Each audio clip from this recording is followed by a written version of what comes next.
and stuff. So that episode goes down right there. Good episode. And then they get the new IDs and start working on their cover of their new names, John Baum, Cameron Baum. And they're gonna be starting school. That's when you get the next episode. The Turk, I believe it's called, right? Yeah, the Turk. It is supposed to be this person named Andy Good, who was the guy that invented this computer called the Turk, which would later on become the brain of Skynet. But right now, the computer, all it does is it plays chess and stuff. So Sarah decides, right now he's working at this cell phone store. She decides to try to go in there, basically buy cell phones. But he's charming, offers to ask her out on date and stuff like that. Then yeah, that's one thing I like about the show. Sometimes you got 3 different stories going on, or 2 different stories going on at the same time, maybe. Some people might get mad about that, but I didn't mind that because if you didn't like one side of the story, you might be interested in the other side of the story. So I was interested. Where John and Cameron start their first day at school, she goes to the metal detector, and John tells the school officer or whatever, the guard or whatever, "Oh, she's got a metal plate on her head," and everything like that. So they did the one, you find something there. And then you have this weird thing, which they don't even bother finishing up with season 2, which is sad. Because when they started doing the series of season 1, halfway through the series, the writer's strike started, so they had to stop. And the only person that could finish up the writing was James Middleton. So James Middleton added something there, which Josh Freeman, when he came back from the writer's strike, or John Worth, or anybody didn't bother following up, which is sad. Some kind of weird subplot going around that there's this weird graffiti going around on these doors and these classroom and stuff, and you have this girl named Jordan, this blonde teenage girl who's very emotional about it and stuff. Cameron bumps into her in the bathroom and she just tells Cameron, "Did you see it? It's freaking big! It's big!" No, she wasn't talking about my dick. You know, she's talking about the graffiti. It's big! And stuff, and Cameron doesn't understand and stuff. You know? So, seeing that happens before that, where these 2 girls ask her, "Do I look fat?" And she's honest. "Yes." She goes, "What's your problem?" "You asked me if you look fat. I answered, yes." "Bitch whore much?" "What? Bitch whore much?" And then he gives her a look. "No." Then he gets scared and they run away from her. So she splits. And there's this girl that John is trying to talk to. This girl named Sherry. Which, once again, a girl surrounded by mystery, which they do nothing with at all. Pretty much. So John doesn't even get to know the girl like that. She disappears in season 2, pretty much. And one thing leads to another, and this girl's on the roof of the school building and about to take her life. So John wants to go and save the girl, but Cameron stops him from doing that because by him going to save the girl, the press would show up, police would show up and ask questions, and that will make him on the radar for other T-888s to come and find him. Because according to the way this works here, there are Terminators all over the place regardless, but they're there on different missions.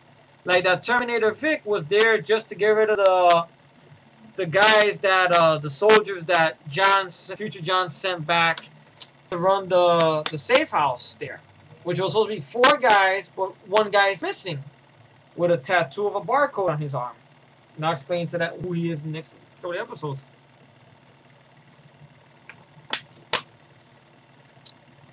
So basically, make a long story short, which I know is gonna be a long story. You got that episode there, interesting episode, right there, and then it ends with pretty much Sarah Connor burning down Andy Good's house and everything like that. But that doesn't stop him because he makes the Turk again. And then we have the next episode, Heavy Metal. No, there's no rock and roll in it. It's where John finds out, or Cameron finds out that Cromartie has come through time with them, which people will call bullshit because nothing dead would go. But Josh even fucked up there when he wrote that. That pretty much Cromartie's head rolled when Sarah shot it with that weapon. And it's in 2007. And what happens is the Terminators, the way they're designed, they can put themselves together, back together again with some help. And it opens up. We find, I guess, these people that pick up the garbage on the interstate or whatever, the small timers or whatever. And a guy finds it there, the head. He takes it home. I don't know why. I guess he thinks it would look good on his shelf next to his beer cans or whatever. And it activates the AAA body of Cremarty, which is stood at the junkyard. Kills this guy. Off camera, you see a blood splat. And very much uses the guy's head to guide him. Makes it back to the house. Kills the other guy. Takes back his head. And pretty much becomes on a mission to try to regenerate himself. Like he goes to a blood clinic to get blood and all this stuff like that to regenerate living tissue, I guess.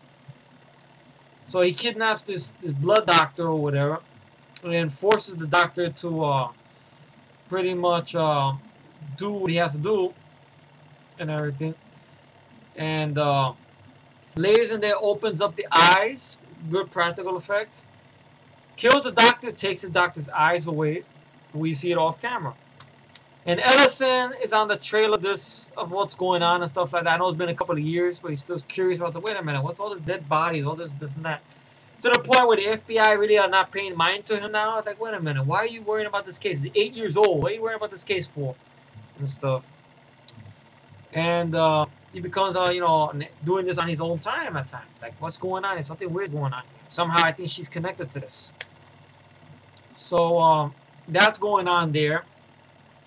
But at the same time, Heavy Metal is basically an episode where Cameron finds out there's this shipment of coltan, which is the secret recipe that's used in the endoskeletons. And if they get their hands on the coltan, they're very sensitive to heat, or they could sink it into the ocean or whatever, so that prevents the Terminators from being built and stuff. So they get the address there, and while they're there, the camera noticed there's a Terminator there named Carter, who's played by Brian Bloom. Now, if you guys remember Brian Bloom, he was in the A-Team movie and stuff. He played that character Pike in the A-Team movie. And I think on the TV movies back in the 90s, he did TV movies of Smokey and the Bandit. Decent actor, not too shabby. I think he was a good Terminator for what he had to do. And he's hired these guys to steal this coltan, which he killed the other guys there. And John sneaks aboard the truck, which is a good suspense sequence, to plant a wire there so they could track where the coltan's going, so they could destroy the coltan. Camera could fuck them up or whatever. But he gets trapped there and stuff, and they don't know where the truck is going until they get one of the guys hostage. Sarah beats the shit out of the guy. He doesn't want to talk. So she pulls out a Bowie knife, cuts his ropes. She tells him, "You can leave." Stabs him into the chair and goes, "Just get by her." And you don't see what happens, but the aftermath is funny though. He grabs the knife, go out to charge her, and all of a sudden she just looks at him. And then it cuts away. You see him driving with a bruise on his face. And he's looking at her, and she just gives him a slight smile. She's fixing her hair. You can run with your imagination what she fucking did. I always want to say maybe she took the Bowie knife and bit the shit and showed it to him. Here's what I'm going to do to you. Or something like that. And tells them where they're going. And John witnesses Carter, Brian Bloom's Terminator, kill off his helpers pretty much.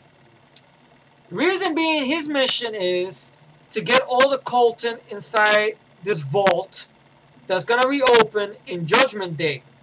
So Skynet knows where to build all the Terminators. Because that's going to be the spot where they build everything at. So he stays there and deprograms himself with the key around his neck. So the guy that John kind of knocked out in the truck comes to, and John tries to explain the situation. Look, he killed your man. He's very bad. You just gotta get out. You gotta get out. No, I want my money, man. I want money.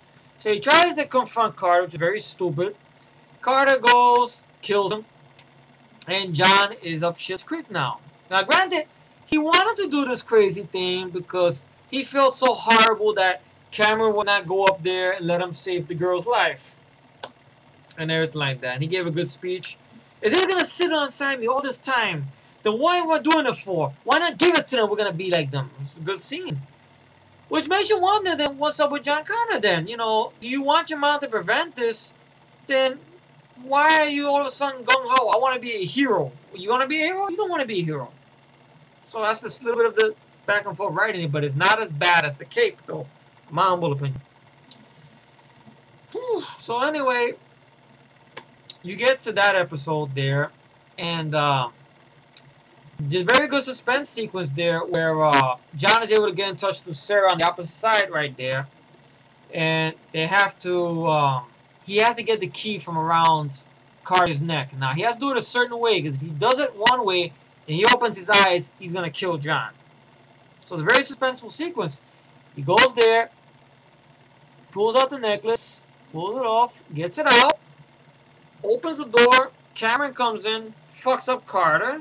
Good fight, decent little fight there, and everything like that. They lock him inside there, where they're taking all the coltan out. And Cameron pretty much takes the truck and drives it off the cliff into the ocean. And the episode ends where you have pretty much. I didn't know what the meaning of the episode meant until I found out on the forums what it meant. Where he's doing his homework, and you hear the voiceover by Sarah Connor's voiceover, and you see his hand like this. It's really shaking a lot. And I found out the reason he was doing that because he realized how close he came from fucking dying. You know, it's caught up to him, the adrenaline, I guess. So I guess, you know, sometimes when you come from a fight or stress, some people, your hand shakes or whatever, or you can't sleep well.